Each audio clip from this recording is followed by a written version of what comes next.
नमस्कार दोस्तों, मेरा नाम है प्रदीप चौहान। बात समझनी है तो पूरी सुननी होगी।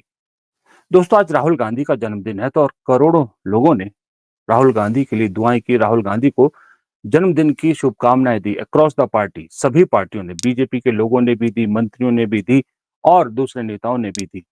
इसी सिलसिले में हम भी अपनी तरफ से राहुल गांधी को आज आपकी तरफ से, मेरी तरफ से, सबकी तरफ से जन्मदिन की बहुत बहुत शुभकामनाएं देते हैं। दरअसल आज राहुल गांधी का जन्मदिन है तो इस मौके पर मैंने सोचा क्यों ना जरा राहुल गांधी को समझने की कोशिश की जाए। क्या राहुल गांधी के पर्सनैलिटी के अलग अलग रूप हैं, या राहुल गांधी जो दिखाई देते हैं वैसे ही हैं, या उनके पीछे अंदर कोई और एक राहुल गांधी छुपा है। अलग अलग पहलू, मैं जो जितना राहुल गांधी को समझ पाया हूं, राहुल गांधी का जो व्यक्तित्व है उसके कई अलग अलग रूप हैं। और ऐसा नहीं है कि ये मल्टी रूप का जो है वो डिसएडवांटेज है, नहीं। एक शख्स के अंदर बहुत सारी जब क्वालिटीज कोई होती हैं तो ऐसे रूप देखने को मिलते हैं। मुझे आज ये कहने में कोई झिझक नहीं कि एक पत्रकार के नाते, हाँ, एक पत्रकार के नाते ये नहीं कहना चाहिए, लेकिन मैं कह रहा हूं कि यस, मैं राहुल गांधी को पसंद करता हूं एक नेता के रूप में भी। एक नेता से ज्यादा, अगर मेरी चॉइस की आप बात करें, तो एक नेता से ज्यादा मैं राहुल गांधी को एक इंसान के तौर पर ज्यादा पसंद करता हूं। क्योंकि नेता कैसे हैं, अभी उसका एक पार्ट उनका टेस्ट होना बाकी है, वो है सरकार चलाना, सरकार में शामिल होना। वो पहलू अभी हम नहीं देख पाए, तो इसलिए नेता के तौर पे, नेता विपक्ष के तौर पे तो बेहतरीन है, बहुत बेहतरीन काम कर रहे हैं। लेकिन मुझे अभी तक एक इंसान के तौर पर ज्यादा मुफीद या ज्यादा पसंद आए हैं वो। आप तस्वीर देख सकते हैं, मेरी राहुल गांधी के साथ मुलाकात की तस्वीर है ये आज से तकरीबन 1 साल पहले की तस्वीर है। इस तस्वीर को आज मैं इसलिए दिखा रहा हूं कि एक जो है वो कि मैं आपको एक उदाहरण देना चाहता हूं कि इंसान, क्यों मुझे इंसान के तौर पे ये ज्यादा पसंद है राहुल गांधी। जब राहुल गांधी से मुलाकात हुई थी मेरी, कुछ और लोग भी थे, हम अलग अलग में, उस वक्त लोकसभा चुनाव बिल्कुल पीक पे था, चल रहा था। उस एक डेढ़ डेढ़ घंटे के करीब की मुलाकात में आप सोच सकते हैं कि राहुल गांधी ने हमसे क्या बात की होगी, मुझसे क्या बात की होगी। एज यूजुअल जैसे ही मिले राहुल गांधी, उन्होंने कहा, कैसे हैं आप। जब उन्हें पता लगा कि मैं हिमाचल से आया हूं तो वो बहुत खुश हुए कि कोई इतने छोटे से राज्य का भी जो है वो पत्रकार जो है वो आया है मिलने, मेरी टीम ने उन्हें बुलाया है। जाहिर सी बात है, राहुल गांधी के अप्रूवल के बाद ही बुलाया होगा। तो उन्होंने पूछा कि क्या चल रहा, आप क्या असेस करते हैं। तो मैंने, एज यूजुअल मुझे लगा कि इलेक्शन के बीच में राहुल गांधी ने बुलाया तो इलेक्शन की बात कर रहे होंगे, तो मैंने इलेक्शन का बताया कि क्या मूड हमें लग रहा है कि देश में क्या चल रहा है, और कुछ कांग्रेस की कमियां उनको गिनाई। उन्होंने कहा ओके, एग्रीड। मुझे लगा कि अब वो अपने बात रखेंगे कि देखिए मोदी जी ये कर रहे हैं, मोदी जी वो कर रहा है, इलेक्शन कमीशन ये कर रहा है, वो कर रहा है। नहीं, तकरीबन सवा घंटे की बातचीत में, उन्होंने सवा घंटे की बात में एक भी बार उन्होंने मोदी जी की बुराई नहीं की, एक भी बार उन्होंने इलेक्शन की बात नहीं की, एक भी बार उन्होंने इलेक्शन सिस्टम की बात नहीं की, एक भी बार उन्होंने जो चुनाव चल रहे थे उसकी बात नहीं की। सारा उनका जो फोकस था बातचीत का, वो भारत के फ्यूचर को लेकर, कि भारत को अगर आगे बढ़ना है तो क्या करना होगा, जिसमें वो, आपको मालूम है, कई बार वो मैन्युफैक्चरिंग वगैरह की बात करते हैं। चाइना से कंपेयर कर रहे थे कि चाइना कैसे भारत के लिए थ्रेट बनता जा रहा है।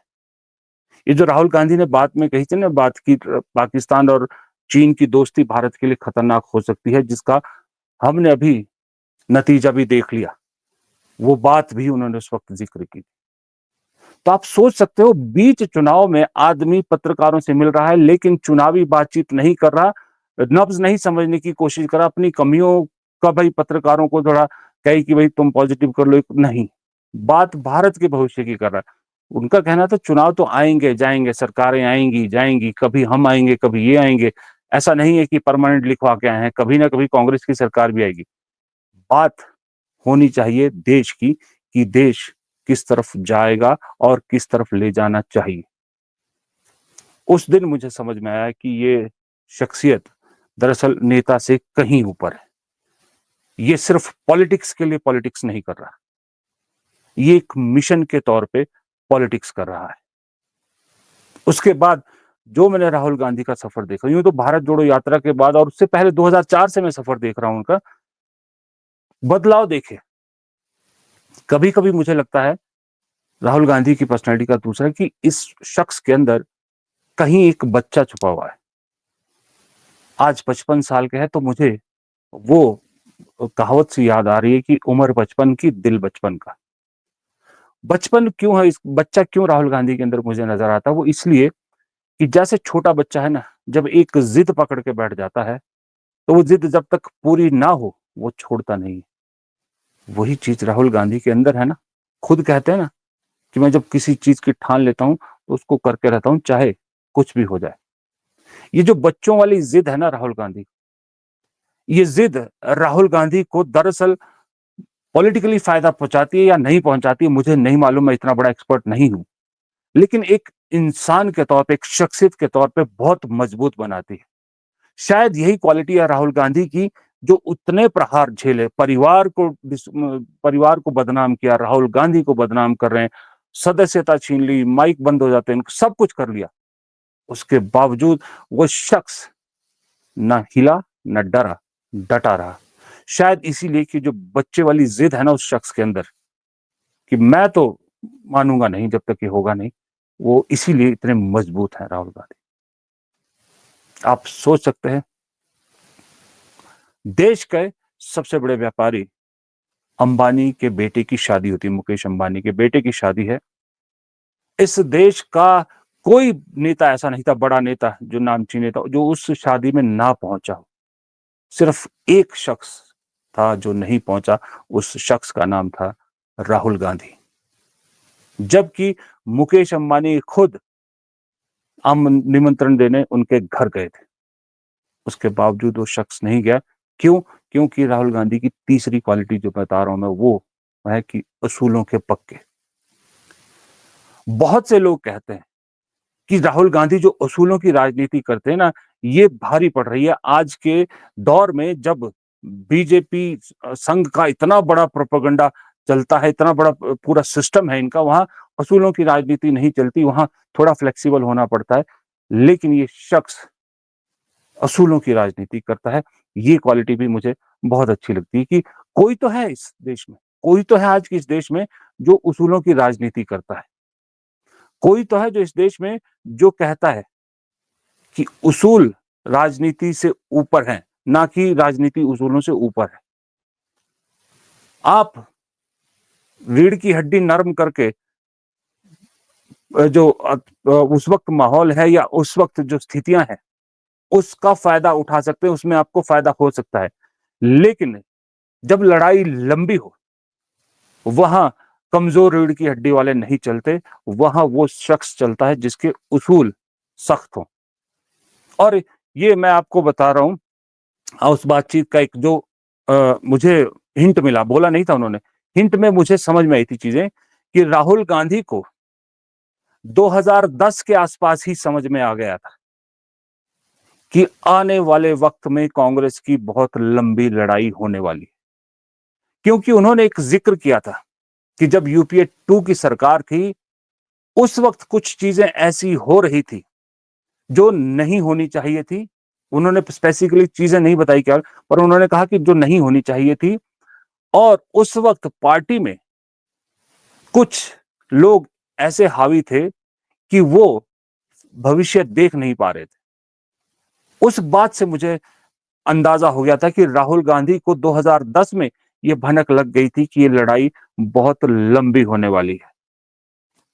क्योंकि गुजरात में क्या हो रहा है, गुजरात में कैसे सरकारें बनती है, गुजरात के विधानसभा चुनाव कैसे हो रहे, राहुल गांधी ने पूरा स्टडी किया था। वो समझ गए थे कि ये शख्स जो गुजरात से दिल्ली आ रहा है, इससे लड़ना आसान नहीं है। वो प्रिपेयर थे। और शायद उसी का फायदा हो कि 2010 से 14 तक जो राहुल गांधी ने अपने आप को मेंटली तैयार किया, उसका ही नतीजा था कि राहुल गांधी पर इतने पर्सनल अटैक हुए, राहुल गांधी के परिवार पर अटैक हुए, राहुल गांधी की माँ पे, बहन पे, खुद पे, उन पे निजी आरोप या बहुत चीजें लगी। मतलब मैं आपको ये क्या बताऊं, उसके बावजूद वो आदमी कहीं फ्रस्ट्रेटेड नहीं हुआ। मैं कहता हूं मैं अगर उनकी जगह होता तो आज की डेट में या तो मैं राजनीति छोड़ चुका होता या फ्रस्ट्रेट होकर मेरे मुंह से कई बार ऐसी चीजें निकल जाती कि जो मैं ना रोक पाता। लेकिन एक भी बार राहुल गांधी ने जो उनके ऊपर पर्सनल हमले होते हैं, उनकी माँ पे, उनकी बहन पे, उनके नाना परनाना फादर सब पे होती है, कभी झल्लाट देखी उनके चेहरे पे? कभी ऐसा बयान देखा जिसमें दिखा हो कि ये चुभ रही है उनको बात? वो इसलिए कि 4-10 से लेकर 14 तक वो उसकी तैयारी कर चुके थे, मेंटली इतने स्ट्रांग हो चुके थे राहुल गांधी। फिर अगला जो राहुल गांधी की पर्सनालिटी का एक पहलू है वो है कि इस शख्स में जननायक बनने की सारी क्वालिटीज हैं। इसलिए मैंने आज इस वीडियो का नाम दिया है कि ना वो गांधी रुका था, ना ये गांधी रुका है। वजह यह है कि वो गांधी भी जननायक बना था। उस गांधी ने राजनीति से ऊपर रखा था लोगों को, लोगों के दुख सुख, लोगों की कष्ट, लोगों की समस्याएं, उसको ऊपर रखा था, देश की आजादी को ऊपर रखा था। चाहते तो महात्मा गांधी कांग्रेस को अपने हिसाब से चला सकते थे और उसके बाद देश का राष्ट्रपति प्रधानमंत्री जो चाहते वो बन जाते, उन्हें कोई नहीं रोक सकता था। और ना ही संविधान को वो अपने हिसाब से बनवा लेते, उससे भी कोई नहीं रोक सकता था। लेकिन उन्होंने पब्लिक का भला, देश का भविष्य ऊपर रखा, इसलिए वो जननायक कहलाते। यही चीज इस शख्स आज के गांधी में, राहुल गांधी में दिखती है। राहुल गांधी आप पिछले 11 साल का उठा के देख लीजिए। मैं चैलेंज करता हूं, गोदी मीडिया के लोग या बीजेपी आईटी सेल वाले भी देख रहे हैं, मुझे मालूम है इस वीडियो के कमेंट में बहुत बेहुदा गालियां मुझे मिलेगी। और अब क्या बोलूं, मेरे परिवार को लेकर भी जो कहा जाता है ना, वो चलिए मैं उस पर रिएक्ट नहीं करूंगा, पर मैं उन सबको चैलेंज कर रहा हूं।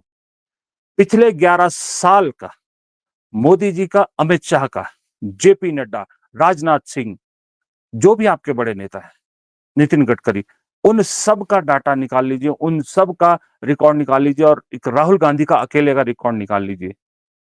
जहां जहां लोगों को तकलीफ हुई वहां वहां कौन सा शख्स पहुंचा? इन 6-7 नेताओं को मिला के उतना आपके पास आंकड़ा नहीं होगा जितना राहुल गांधी का। केरल में बाढ़ हो तो वो राहुल गांधी वहां खड़ा होता है। जब गिग वर्कर्स की समस्या हो उनके साथ खड़ा होता है, कुलियों के साथ खड़ा होता है, कश्मीर में हमला होता है वहां होता है, ट्रेन हादसा होता है वहां राहुल गांधी होता है, किसी दलित के साथ अत्याचार होता है वहां राहुल गांधी होता है। कहां राहुल गांधी नहीं होता? मोदी जी को कितनी बार आपने देखा? यही देख लीजिए आप, छोड़िए बाकी चीजें। प्रधानमंत्री, गृह मंत्री कितनी बार मणिपुर गए हैं और राहुल गांधी कितनी बार मणिपुर गए? इसी से आप अंदाजा लगाइए, क्या मणिपुर इस देश का हिस्सा नहीं है? 2.5 साल से मणिपुर जल रहा है, क्या उनको तकलीफ नहीं है? वो हमारा अंग नहीं है, इस देश का अंग नहीं है ना? फिर पहलगाम में अटैक हुआ, परिवारों से मिलने कौन गया और पहलगाम कौन गया? और प्रधानमंत्री कहां गए? अब आप बताइए, फिर कौन हीरो हुआ? वो जो चुनावी जुमले फेंकता है या वो जो लोगों के दुख तकलीफ बांटता है? आज की डेट में इस पूरी भारत की राजनीतिक उसमें अगर कोई शख्स आपको पॉलिटिक्स बियॉन्ड पॉलिटिक्स करता नजर आ रहा है तो वो राहुल गांधी। और पॉलिटिक्स पावर की पॉलिटिक्स नहीं, लोगों के हित की पॉलिटिक्स करता नजर आ रहा है। पिछले 2004 से लेके 2000 अभी 25 चल रहा है, इन 21 साल के राजनीतिक सफर का, राहुल गांधी के राजनीतिक सफर का अगर लबो लबाब निकालना हो, या वैसे तो समराइज नहीं कर सकता, तो मैं इनके आपको 2 बयान सुनाता हूं। ये 2 बयान देखिए राहुल गांधी के, और राहुल गांधी का सफर का झलक ये दोनों बयान देते हैं। मुझे कहते हैं सही बात बोलने के लिए माफी बोलूं, माफी मांगूं, भाइयों और बहनों, मेरा नाम राहुल सावरकर नहीं है, मेरा नाम राहुल गांधी है। मैं सच्चाई के लिए कभी माफी नहीं मांगूंगा, मर जाऊंगा मगर माफी नहीं मांगूंगा, और ना कोई कांग्रेस वाला माफी मांगेगा।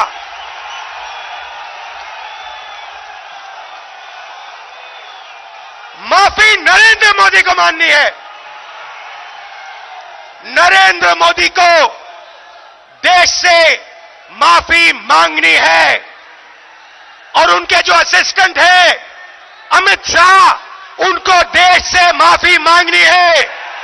मेरी पूरी लाइफ की राजनीति देख लेना, मैं आज की बात नहीं कर रहा हूं। जब तक मैं जिंदा हूं आप लिख के ले लो, अगर किसी भी हिंदुस्तानी पर आक्रमण होगा, चाहे वो कोई भी हो, किसी भी धर्म का हो, मुसलमान हो, हिंदू हो, सिख हो, ईसाई हो, चाहे वो किसी भी जात का हो, दलित हो, पिछड़ा हो, राहुल गांधी वहां आपको उसकी रक्षा करते हुए मिलेगा। देख रहे हैं आप, सावरकर से जातीय जनगणना तक का सफर है इनका, राहुल गांधी का।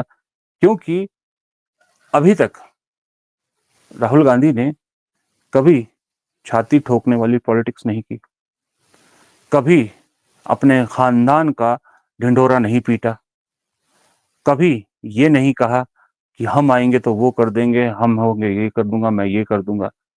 उन्होंने हर वक्त वो मुद्दे उठाए जो पब्लिक को इफेक्ट करते हैं। इसी का नतीजा है कि तकरीबन तकरीबन मोटे मोटे तौर पे अगर मान लो चलो तो 10 बातें राहुल गांधी की ऐसी हैं, जब राहुल गांधी ने ये बातें बोली तो उनका मजाक उड़ाया गया और बाद में वही बातें सच साबित हुई।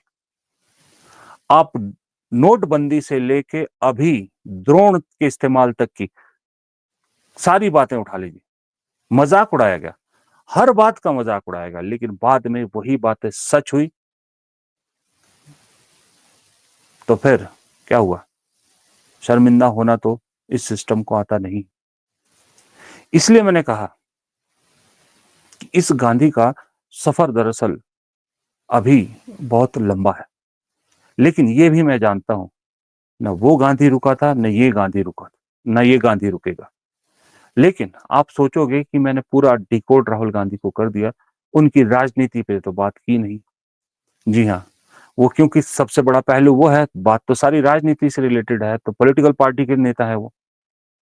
तो अगर मैं इस वीडियो में बात करता तो बहुत लंबा वीडियो होता, तो इसलिए कल शाम का इसमें सेकंड पार्ट में राहुल गांधी की राजनीति को डिकोड करने की कोशिश करेंगे। वो वीडियो जरूर देखिएगा। ये वीडियो लंबा ना हो इसलिए मैं उसको सेकंड पार्ट में कल शाम को आपके सामने पेश करूंगा। फिलहाल आज के इस वीडियो में अगर आपको पसंद आई हो कोई मेरी बात, कुछ अच्छा लगा हो, तो प्लीज वीडियो को लाइक जरूर कीजिएगा, लाइक बटन जरूर दबाइएगा। आपने अगर सब्सक्राइब अब तक मेरे चैनल को नहीं किया, प्लीज चैनल को सब्सक्राइब कर लीजिएगा, और कमेंट बॉक्स में आप भी अपनी राय दीजिएगा। आपकी कुछ राय हो सकता है कल के मेरे वीडियो के लिए कुछ मेरी हेल्प कर दे। शुक्रिया, धन्यवाद।